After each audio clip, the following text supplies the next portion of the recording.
And now, Memoirs of a Hamster. Written by Devin Scillian. Illustrated by Tim Bowers. Night 1. My life is perfect. I have a bowl full of seeds, a cozy pile of wood shavings, and room to run. I'm never leaving here. Question: who's the luckiest hamster in the world? Answer: me. Night 2. I was just telling myself, Seymour, you've got it made, when my exercise wheel was delivered. I like to work out. It's the best model around, the Fuzzboy 360. Shiny as a new dime and fast as lightning. I don't know how many miles I put in, but I was on that wheel all night. Night 3. It took me a while to get the hang of my new water bottle, but it's great. It's important, too. A hamster has to stay hydrated. Back to my wheel. I've got another hour to put in before daylight. Night 4. Little girl came by and gave me a kiss on the nose. Nasty. Hello? Ever hear of germs? But she also gave me 2 yogurt drops. Question: what's better than a yogurt drop? Answer: 2 yogurt drops. I ate one and tucked the other in my cheek to save for later. This hamster has it going on. Night 5. I was just climbing onto my wheel tonight when Pearl the cat came by. You know, she said, you run for miles every night, but you never leave that cage. What's it all for? I don't know, I said. It's what hamsters do. What a complete waste of time, she said. Have fun in your cage. I'm going to the sunroom. Sunroom? What's a sunroom? Night 6. Little girl woke up to clean my cage today. She kissed me on the nose again. Barf! She needs to knock that off. But while she was carrying me around, I realized there's a lot of house around me that I haven't seen. It seems to go on forever. I tried as hard as I could, but I couldn't see a sunroom. Little girl gave me a yogurt drop, and I completely forgot about the sunroom. Whatever a sunroom is it better than a yogurt drop? Answer: no. Night 7. I planned on running a marathon tonight, but my Fuzzboy 360 is a little squeaky. Pearl came over to the cage looking a little annoyed. You really need to get yourself out of there, she said. But why? I asked. I've got my wheel. I've got my seeds. I've got yogurt drops. You wouldn't need a wheel out here, she said. There's plenty of room to run. The staircase is made of sunflower seeds, and the sunroom is filled with yogurt drops. As she was walking away, she turned around and said, Watch out for Hoover. Hoover? Who's Hoover? Night 8. I didn't sleep a wink all day.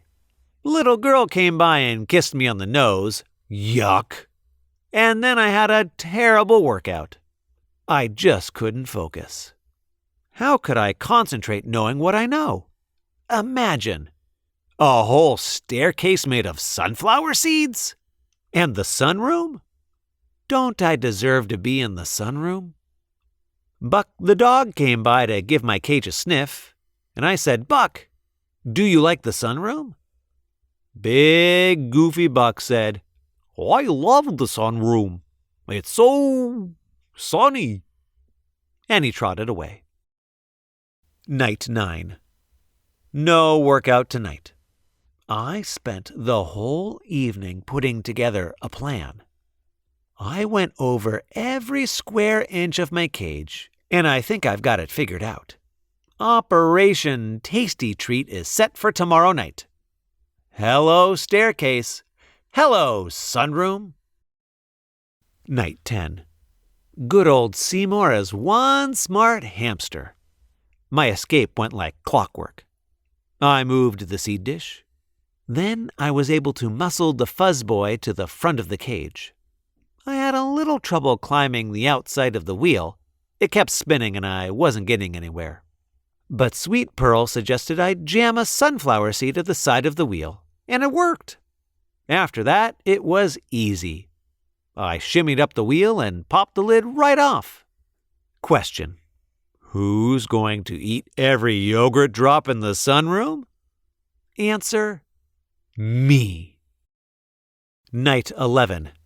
Note to self: cats are big, fat liars. I'm writing this from under the sofa. One wrong move and Pearl will have me for dinner. For starters, the staircase is not made of sunflower seeds. It's just carpet. It tastes like a sweater. And the sunroom is nice, but there wasn't a yogurt drop in sight. And when I heard Pearl, the big fat liar, say, "Hello, Seymour," I knew something was wrong. She looked really hungry. But all of that time on the wheel paid off. I raced past her and squeezed out of the sunroom just in time. I made it here, but now what? Pearl keeps clawing under the sofa, that big fat liar. I'll probably never see my cage again. Question: who's in big trouble? Answer: me. Night 12. I'm doomed. I'll never make it out of here alive. I can see Pearl pacing back and forth. She says she's looking up recipes. I tore a tag off the bottom of the sofa, found an old pencil, and wrote out my will. I, Seymour Q. Hamster, being of tired mind and hungry body, leave my Fuzzboy 360 to my 12 brothers. I leave my water bottle to my 22 sisters. And to my sweet mother and father, I leave 4 yogurt drops hidden in the corner of my cage. I won't be needing them. I sniffled a few times and fell asleep. Goodbye, friends. I love you all. Night 13. So hungry and tired I could barely move. I heard Pearl purring the way she does when she sleeps. It was my only chance. I tiptoed out from the back of the sofa and headed straight for my cage. I was going to make it, but suddenly there was a terrible noise. It sounded like a hurricane. An enormous monster was coming right at me. I looked up at its terrible eyes and read the most frightening word: Hoover. It was trying to suck me inside. Buck heard the commotion and started barking like crazy. That woke up Pearl, the big fat liar, who hissed, "He's mine," and started racing right toward me. Hoover had me by the tail, Pearl was swiping at me with her claws, and Buck was howling like mad. I was a goner. I closed my eyes and waited for it to be over. And then came the sweetest thing I've ever heard. Seymour? It was suddenly very quiet. Hoover, Pearl, and Buck stopped in their tracks, and one surprised but happy little girl got to me first. She kissed me on the nose. A lovely, beautiful, sweet kiss. And I kissed her right back. Twice. Night 14. My life is perfect. I have a bowl full of seeds, a cozy pile of wood shavings, and room to run. I'm never leaving here. Question: who's the luckiest hamster in the world? Answer: me.